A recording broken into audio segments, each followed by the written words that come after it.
안녕하세요, 잡시광입니다.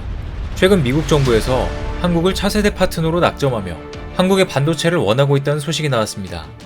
현재 미국 기업들의 반도체 물량을 쓸어가고 있는 파운드리 1위인 대만 TSMC에게 큰 위기가 찾아온 것인데요.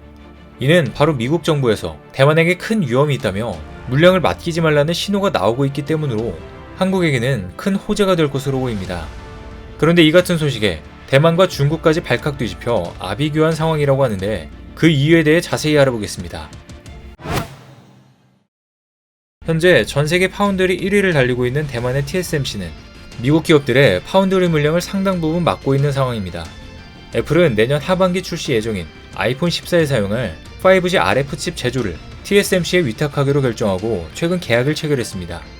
이번에 TSMC가 애플에 공급하는 RF 칩 물량은 연간 15만 개에 달할 것으로 추산됐는데 북미 시장에서 판매하는 아이폰 14 프로맥스 모델만 탑재될 것으로 보이는데요. 그리고 최근 엔비디아도 대만 TSMC와 손을 잡았습니다. 엔비디아의 차세대 아키텍처 호퍼가 적용된 H100 GPU 핵심 칩의 위탁 생산을 TSMC에 맡긴 겁니다. 당초 업계에서는 엔비디아의 데이터 센터용 GPU 위탁 생산 경험이 있는 TSMC의 우세를 예상했었는데 예상대로 TSMC에게 위탁 생산이 돌아갔습니다. 뿐만 아니라 퀄컴도 내년에 출시할 3나노 공정 4세대 AP 파운드리를 대만에게 전량 맡기기로 했습니다. 퀄컴의 이 같은 결정은 삼성의 파운드리 선단 공정 수율이 낮아 물량 수급이 여의치 않다는 판단이라고 하는데요. 퀄컴은 또 현재 삼성전자를 통해 전량 위탁 생산하는 4나노 공정의 AP 파운드리 일부도 TSMC에 맡겨 이원할 것으로 보입니다. 이처럼 애플, 퀄컴, 엔비디아 등 대형 고객사들 물량이 TSMC로 가게 되면서 삼성 파운드리가 위기를 맞는 것 아니냐는 우려의 목소리가 나왔었습니다. 하지만 현재 TSMC도 3나노 수율을 장담하지 못하는 상황으로 공정이 차질을 빚고 있다고 하는데요. 대만 디지타임즈에 따르면 현재 TSMC는 3나노 공정 수율이 내부 기준을 충족하지 못해 올해 하반기까지 일정 생산량을 달성할 수 없을 것이라고 밝혔습니다. 이 때문에 TSMC 고객사는 로드맵을 수정하는 혼란을 겪고 있는데 엔비디아는 올해 하반기 출시될 RTX 40 시리즈 생산에 5나노 공정을 이용할 것으로 보입니다. 이렇게 공정이 계속 지연된다면 다시 또 고객사 이탈이 이어질 것 같은데요. 그런데 TSMC의 악재엔 또 하나의 큰 이유가 있습니다. 미국 정부 차원에서 대만에 맡기는 것을 막을 것으로 보이는 신호가 나왔기 때문입니다. 대만에 중국 간첩이 너무 많다는 분석이 나오고 있기 때문인데요. 그래서 미 정부 차원에서 미국의 기업들에게 대만보다 한국으로 방향을 돌려야 한다는 얘기도 나오고 있습니다. 실제로 최근 미 국무부에서 한국의 반도체 공장을 직접 방문하며 첨단 기술 협력을 요청하는 등 반중 포위망을 넓히고 있는데요. 앞서 호세 페르난데스 미 국무부 차관은 글로벌 반도체 공급망에서 한국의 위상이 부각되고 있다며 협력을 촉구하고 한국의 역할이 매우 중요하다는 사실을 인정했습니다. 결국 지난달 미국은 칩4 동맹을 한국에게 제안하며 미국과 본격적으로 기술 동맹을 구축할 것을 제안했습니다. 칩4 동맹은 반도체 부분에서 미국이 주요 반도체 생산 국가와 협업 체제를 강화하기 위한 동맹으로 미국은 한국, 대만, 일본에 칩4 동맹 참여를 제안한 상황입니다. 그런데 이번 동맹은 사실상 한국이 메인으로 보이는데요. 메모리 반도체에서 삼성과 하이닉스가 압도적인 점유율을 보유하고 있고 비메모리 반도체에서도 점유율을 큰 폭으로 늘려가고 있는 삼성이 있기 때문에 한국이 가장 중요한 역할을 할 것으로 보인다는 것입니다. 실제로 지난해 발간된 미 행정부 보고서는 한국과 협업을 강화해 나갈 것을 명시했고 작년 말부터 한국과 미국은 한미 반도체 파트너십 대화를 출범해 협력하고 있는 상황입니다. 그리고 최근 바이든 대통령은 첫 동아시아 순방에서 가장 먼저 한국을 방문하기로 하면서 이례적인 외교 행보를 보이고 있습니다. CNN에 따르면 바이든 대통령은 오는 20일에서 22일 먼저 한국을 방문한 뒤 22일에서 24일 일본을 방문해 쿼드 정상회의에 참석할 예정인 것으로 알려졌습니다.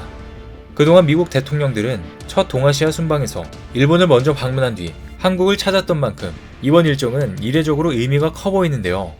미국이 원하는 한미 동맹의 협력 영역이 기존의 군사 동맹을 넘어서는 방향으로 확장되고 있는 가운데 바이든은 직접 한국을 찾아 이 내용을 구체화할 것으로 보입니다. 실제로 방안이 확정된 바이든은 삼성 평택 공장을 방문하는 일정을 벌써 잡아놓았습니다. 바이든은 방안에 한미 정상회담을 하고 바로 삼성전자 평택 공장을 들러 공정을 둘러볼 예정으로 한국의 반도체 공장을 방문하는 첫 미국 대통령이 될 전망입니다. 삼성전자의 평택 반도체 공장은 세계 최대 규모의 반도체 공장으로 축구장 25개를 뭉쳐놓은 것과 엇비슷한 규모인데요. 이곳에는 메모리, 파운드리 장비를 모두 갖춘 복합 첨단 생산시설이어서 더 주목을 받고 있습니다. 그만큼 미국에서도 반도체에 대한 높은 관심과 삼성의 협력을 이끌어내려는 강한 의지가 있는 것으로 보이는데요. 게다가 미국이 반도체 분야에 올인하고 있고 대만이 갖고 있던 비중을 한국으로 방향을 틀고 있는 가장 큰 이유가 대만 반도체 기술이 중국으로 유출되고 있기 때문입니다. 실제로 중국은 본인들의 망한 반도체 산업을 살리고 대만을 견제하기 위해 수단과 방법을 가리지 않고 대만에 있는 인력과 기술을 탈취하기 위해 혈안이 되어 있습니다. 그래서 최근 대만은 반도체 기술 유출 범죄를 간첩죄로 처벌하기로 했는데요. 이에 따라 기술 유출이 적발되면 간첩죄를 적용해 최대 12년의 징역형과 1억 대만 달러의 벌금을 때리고 허가 없이 핵심 기술을 국외에서 이용한 것도 최대 10년 이하의 징역을 받게 됩니다. 이처럼 대만 정부가 법 개정을 단행한 건 바로 중국을 겨냥한 것으로 보이는데요. 최근 수전창 대만 행정원장은 최근 몇 년간 각종 수단을 동원해 대만의 인지를 빼내가고 기술을 탈취하는 상황이 심각해지고 있다고 밝혔습니다. 실제로 대만 법무부의 지식재산권 침해 사건 통계에 따르면 영업비밀 수사 건수는 지난 2015년 153건에서 5년 사이 352건으로 배 이상 늘었습니다. 그리고 이번에 대만은 기술 인력이 정부 허가 없이 중국을 방문하거나 취업하는 건 역시 금지해 TSMC의 핵심 반도체 인력들이 중국에 재취업할 수 없게 만들었습니다. 그런데 중국이 최근 반도체 산업을 육성하기 위해 대만의 산업 정보를 빼내고 인력을 탈취하기 위한 스파이 활동을 늘리고 있는 건 공공연한 사실이었는데요. 하지만 대만이 이렇게 급하게 법을 제정한다고 해서 막아질 일이 아니라는 것입니다.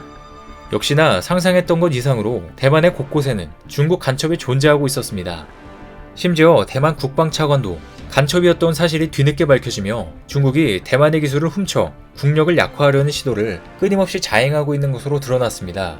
이렇게 수단과 방법을 가리지 않고 기술 유출을 시도하는 중국 때문에 애플, 퀄컴, 엔비디아 등 TSMC의 고객들은 불안에 떨지 않을 수가 없는데요. 결국 이들 업체들이 삼성을 택하는 건 시간 문제일 것으로 보입니다. 그리고 최근 삼성에도 수율 문제가 언급되며 고객 유출이 됐다는 우려가 있었지만 삼성은 다시 한번 이 기회를 통해 TSMC를 누르겠다는 포부를 밝혔습니다. 이처럼 삼성이 다시 심기일전하면서 파운드리 시장에서 삼성이 다시 한번 치고 올라갈 것 같은데요. 관련 업계에 따르면 최근 삼성은 올 초 불거졌던 반도체 파운드리 수율 논란에도 불구하고 계획대로 2분기 안에 GAA 방식의 3나노 공정 제품을 세계 최초로 양산할 예정입니다. 이번처럼 삼성이 반도체 로드맵을 구체적으로 밝히는 경우는 흔치 않은데 그만큼 기술력 자신감을 드러낸 것으로 보이는데요. 실제로 삼성의 계획대로 진행된다면 대만 TSMC에 맞설 신무기를 장착하게 되는 것입니다.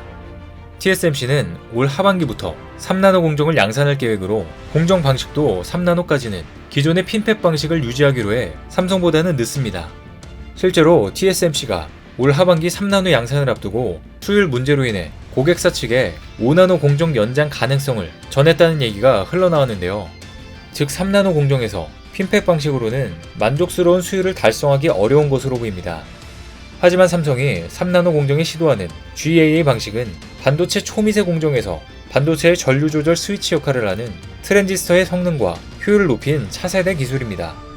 기존 핀팻 방식보다 전류 흐름을 세밀하게 제어할 수 있어 3나노 이하 반도체 초미세 공정에서 발생하는 기술적 문제를 극복할 수 있다는 방식으로 평가받습니다. 이 때문에 TSMC도 2025년으로 예정되는 2나노 공정에는 GAA 기술을 적용할 것으로 예상하고 있는데요. 이런 가운데 삼성이 TSMC에 한 발 앞서 GAA 공정의 3나노 양산에 성공하면 앞으로 초미세 공정 경쟁에서 삼성은 시장 지배력을 획기적으로 끌어올릴 수 있을 것 같습니다. 즉 삼성은 세계 최초의 3나노 양산을 넘어 세계 최초의 GAA 기술 전환으로 차세대 기술 경쟁에서 우위를 확보하게 되는 것입니다. 현재 대만은 파운드리에서 1위를 달리고 있지만 중국이라는 큰 장애물을 만나 계속해서 위기를 겪을 것으로 보이는데요. 반면 메모리 반도체 명가 삼성은 앞으로 파운드리 시장에서도 신기술을 강화해 진정한 게임 체인저가 될 것으로 보입니다. 오늘 준비한 소식은 여기까지입니다. 댓글을 통한 여러분들의 많은 의견 기다리겠습니다. 많은 분들의 생각이 모였을 때 진정 가치 있는 지식이 완성될 것입니다. 시청해주셔서 감사합니다.